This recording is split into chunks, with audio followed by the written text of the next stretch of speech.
Next on Moms Every Day, we'll find out what to do about hearing loss, which is a much more common problem than you might think. Stay tuned.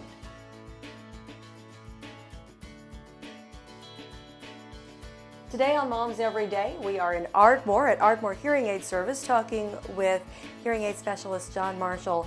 My understanding is hearing loss affects about 1 in every 5 people. Is that correct? That's correct. Almost 30 million Americans suffer from some sort of hearing loss. Now, are we talking all elderly? Because most of us would like to think that. Well, that's true, but no, it's not only an elderly situation. I mean, there are a lot of people that suffer from hearing loss, and noise trauma is the -- 1 reason for hearing loss. So there's a lot of people that have it. So when you say noise trauma, are you talking about cranking the stereo too high or living next to an airport? Well, it's a combination of things. And probably the most prevalent would be just being around loud sounds for a duration of extended time, and that's why hearing protection is so important at a young age.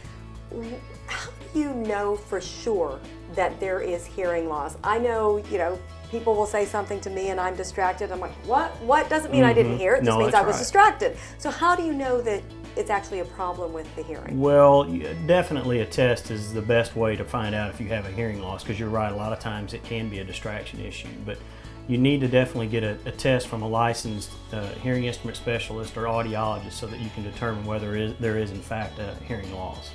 A lot of people who need hearing aids resist them. I don't know if it's vanity or what.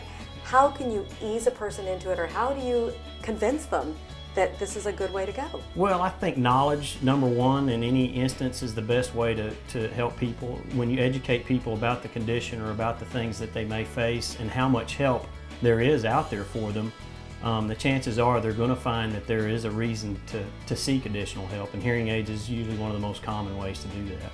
I know I pushed with my mom that her grandchildren, were getting frustrated because she couldn't hear them, and that helped her into the idea that hearing aids were good. But then once she had them, they're not perfect, and that can be hard for people. Well, it can be, and that's a good point, because today's hearing aids are tiny computers, and they take a lot of adjustments on some situations, and particularly if you're a first-time wearer, it's important that you purchase those hearing aids from someone that's in a reasonable driving distance so that you can get those adjustments in a timely manner so that you can be successful with your hearing aids. So don't give up, hang in there. Hang in there. All right, thanks a lot, appreciate the information. I'm Ellen Sacco. For more advice for moms, check out our website, www.momseveryday.com/Texoma.